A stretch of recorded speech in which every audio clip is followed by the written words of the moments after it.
जम्मू कश्मीर के पुलवामा जिले के परिगाम गांव में सुरक्षा बलों और आतंकवादियों के बीच मुठभेड़ शुरू हो गई है। इलाके में 1 से 2 आतंकी छिपे होने की खबर है। कश्मीर जोन पुलिस ने कहा है कि पुलवामा के लारो परिगाम इलाके में मुठभेड़ शुरू हो गई है। फिलहाल इलाके में पुलिस और सुरक्षा बल मौजूद है। अधिकारी ने कहा कि सुरक्षा बलों को आसपास के क्षेत्र में आतंकवादियों की मौजूदगी की खुफिया जानकारी मिली थी। सूचना के आधार पर पुलिस और सेना ने संयुक्त तलाशी अभियान शुरू किया। इस दौरान आतंकवादियों ने सुरक्षा बलों पर गोलियां चला दी। वहीं सेना ने भी जवाबी कार्रवाई शुरू कर दी और मुठभेड़ शुरू हो गई। सूत्रों के मुताबिक इलाके में फिलहाल 1 से 2 आतंकी फंसे हुए हैं। केंद्रीय मंत्री और भाजपा नेता नरेंद्र सिंह तोमर ने मध्य प्रदेश में आगामी विधानसभा चुनाव जीतने का विश्वास जताया। एएनआई से बात करते हुए केंद्रीय मंत्री ने कहा कि बीजेपी राज्य में 150 से ज्यादा सीटें जीतेगी। बीजेपी मध्य प्रदेश में सरकार बनाएगी।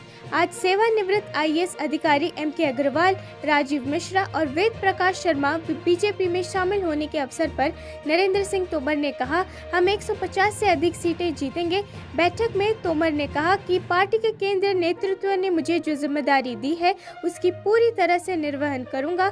नवंबर में मध्य प्रदेश में चुनाव संभावित है। ऐसे में राज्य और जिले के कार्यकर्ताओं के साथ मिलकर मेरी कोशिश रहेगी कि प्रदेश में भाजपा की पूर्ण बहुमत की सरकार बने। भारतीय जनता पार्टी की बिहार प्रदेश कार्य समिति की बैठक थी। आज बहुत अच्छी रही, ऐतिहासिक रही और बहुत ही परिणामदायक बैठक है।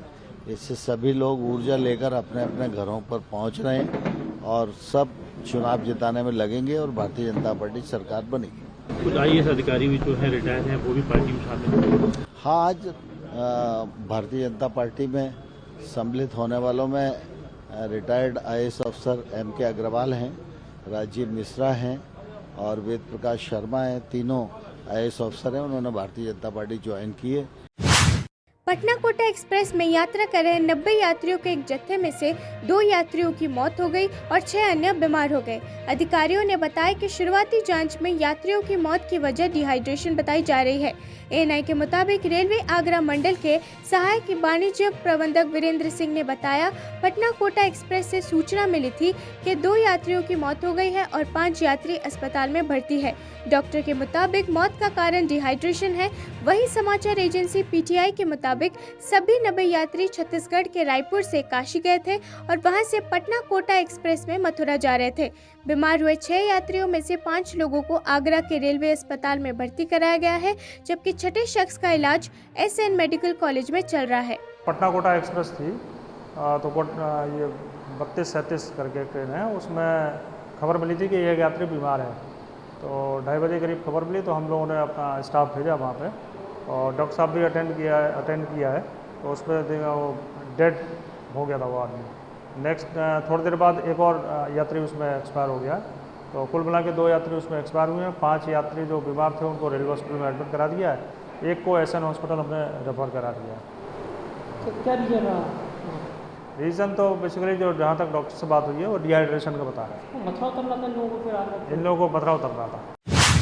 उज्जैन में सावन के 7वें सोमवार पर महाकाल मंदिर में आज सुबह मंदिर के पट खोले गए। सबसे पहले बाबा महाकाल को जल चढ़ाकर दूध, घी, शहद, शक्कर व दही से पंचामृत अभिषेक किया गया। इसके बाद बाबा का भांग से आज नाग पंचमी होने पर नाग चंद्रेश्वर के रूप में श्रृंगार किया गया। फिर भगवान महाकाल को भस्मी अर्पित की गई। बाबा के दर्शन के लिए महाकालेश्वर मंदिर में श्रद्धालुओं की भारी भीड़ देखी जा रही है।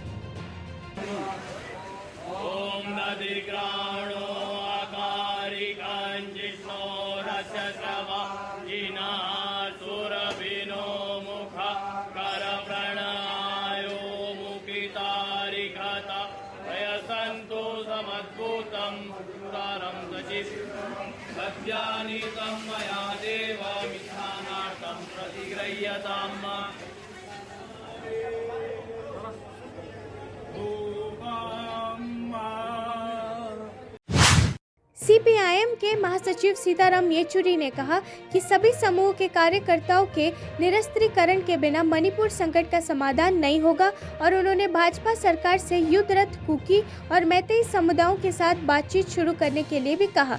केंद्र और राज्य दोनों सरकारों पर कड़ा प्रहार करते हुए येचुरी ने कहा कि भाजपा के डबल इंजन सरकार को हिंसा पर अंकुश लगाकर मणिपुर में सामान्य स्थिति वापस लाने के लिए अपने प्रयासों को दोगुना करना चाहिए, जो 3 महीनों से अधिक समय से जारी है। उन्होंने सरकार को दोनों पक्षों के नागरिक समाज संगठनों, CSO सहित कुकी और मैतेई समुदायों के साथ बातचीत शुरू करने का सुझाव देते हुए मीडिया से कहा कि बातचीत के लिए निरस्त्रीकरण एक पूर्व शर्त होनी चाहिए।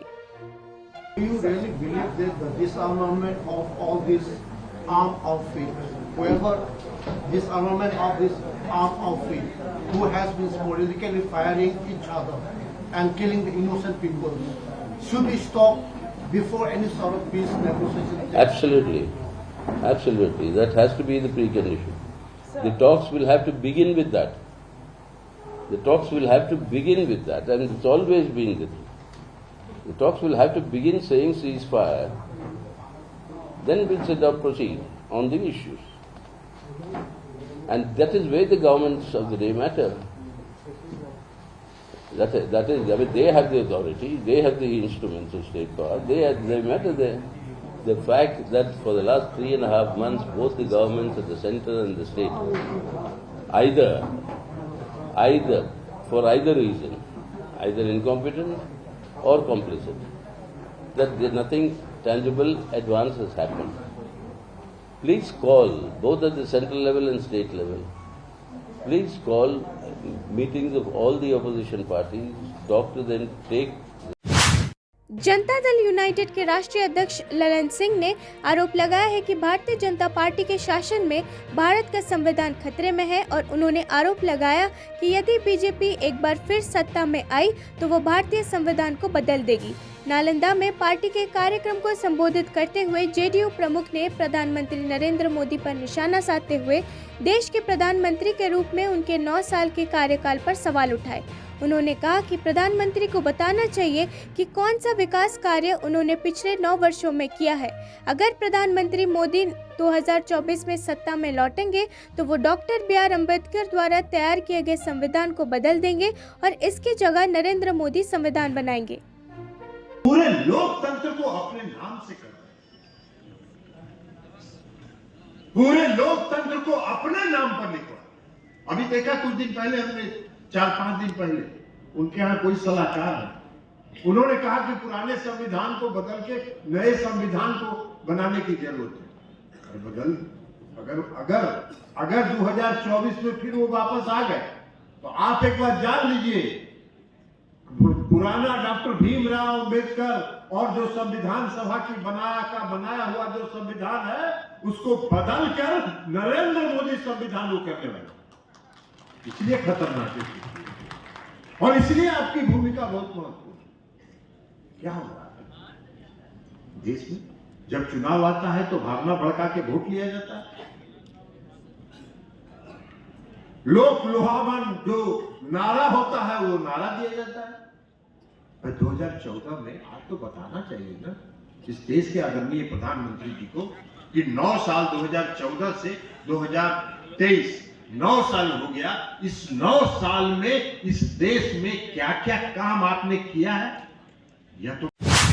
जम्मू कश्मीर के उप राज्यपाल मनोज सिन्हा ने कहा कि प्रशासन आतंकी गतिविधियों में शामिल लोगों के खिलाफ उचित कानूनी कार्रवाई करने में संकोच नहीं करेगा, क्योंकि संविधान भी इसका इजाजत देता है। सिन्हा ने मीडिया से बात करते हुए कहा कि हमारे संविधान में है कि राज्य राष्ट्र की अखंडता और संप्रभुता के लिए खतरा पैदा करने वालों के खिलाफ कार्रवाई की जा सकती है। उन्होंने कहा कि जो लोग अखंडता और संप्रभुता के लिए खतरा पैदा करने वालों में शामिल है, उनके खिलाफ कार्रवाई करना हमारी सरकार की प्राथमिकता है। जो है जम्मू कश्मीर बैंक के एक बड़े अधिकारी को जो है सर्विस से निष्कासित किया गया है। अब जो है कश्मीर के राजनीतिक दल, चाहे महबूब मुफ्ती की बात की जाए, वो कह रहे हैं कि ये अब जम्मू कश्मीर सरकार जो है वो खुद ही जज और ज्यूरी बन गई है, खुद ही फैसला सुना रही है। देखिए, भारत के संविधान का जब निर्माण हो रहा था तो 311 का जो प्रोविजन है उस समय के हमारे देश के संविधान निर्माताओं ने, चाहे डॉक्टर अम्बेडकर हों, सरदार पटेल हों, सबने ये व्यवस्था रखी थी कि जिन तत्वों से स्टेट को खतरा है, जो इंटीग्रिटी के लिए खतरे हैं, उन पर कार्रवाई की जा सके और पूरे साक्ष्य के साथ कार्रवाई की गई है और इसलिए कौन क्या कहता है ये महत्वपूर्ण नहीं है। ये मैं फिर दोहराना चाहता हूं, ये हमारे सरकार की सर्वोच्च प्राथमिकता है कि जिसका भी टेरर इकोसिस्टम से संबंध रहा है, जिसने भी आतंकवाद को बढ़ाने में अपना योगदान दिया है, गलत तरीके से अगर वो सरकारी नौकरी में आया है, तो जब जब प्रमाण मिलेगा, साक्ष्य मिलेगा, उन्हें निश्चित रूप से उनके खिलाफ विधिक ढंग से कार्रवाई की जाएगी।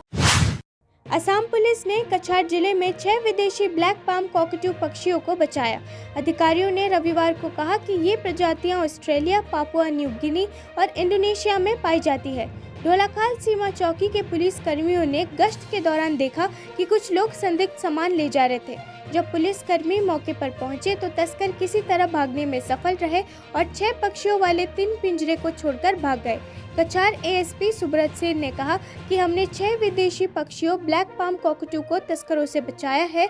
बरामद पक्षियों को असम राज्य चिड़ियाघर प्राधिकरण को सौंप दिया जाएगा।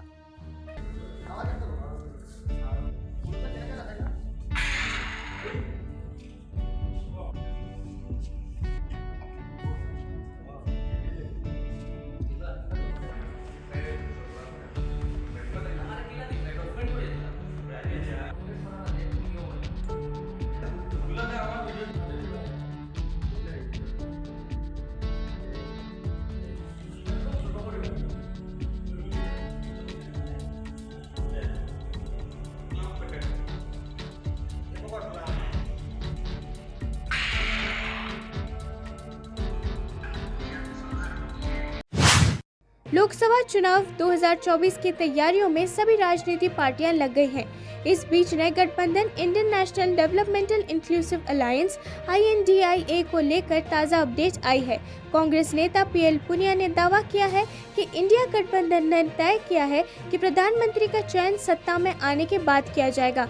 साथ ही उन्होंने राहुल गांधी के अमेठी से चुनाव लड़ने वाली चर्चा पर भी अपनी राय रखी। ANI से बात करते हुए उन्होंने कहा, इंडिया गठबंधन ने तय किया है कि सत्ता में आने के बाद प्रधानमंत्री का फैसला किया जाएगा। चुने गए सांसद प्रधानमंत्री का चयन करेंगे। इसके ऊपर सवाल खड़ा करना सही नहीं है।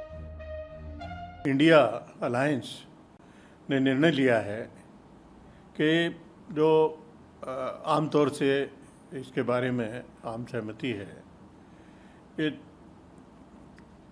प्रधानमंत्री का निर्णय कौन होगा सत्ता में आने के बाद, जो मेजॉरिटी आने के बाद, उसके बाद चुने हुए जो सांसद हैं उनके द्वारा निर्णय लिया जाएगा। तो ये तो पूरी स्पष्ट बात है और उसके ऊपर सवाल खड़ा करना ये क्या कोई बात सही है? और ये सही है, अब की बार जनता का ये मानना है। ताकि त्रिपुरा के मुख्यमंत्री मानिक साहा ने त्रिपुरा फुटबॉल एसोसिएशन द्वारा आयोजित मेडिकेट्स राखल मेमोरियल नॉकआउट फुटबॉल टूर्नामेंट के पुरस्कार वितरण में भाग लिया। ये टूर्नामेंट अगरतला के उमाकांत मिनी स्टेडियम में खेला गया है। अगिए चोलो संघ ने फाइनल में रामकृष्ण क्लब को 1-0 से हराया। मुख्यमंत्री ने अपने हाथों से विजय अगिए चोलो संघ टीम को पुरस्कार वितरित किए। उन्होंने खेल के प्रति खिलाड़ियों के समर्पण और प्रतिबद्धता को पहचानते हुए उन्होंने हार्दिक शुभकामनाएं और प्रोत्साहन भी व्यक्त किया।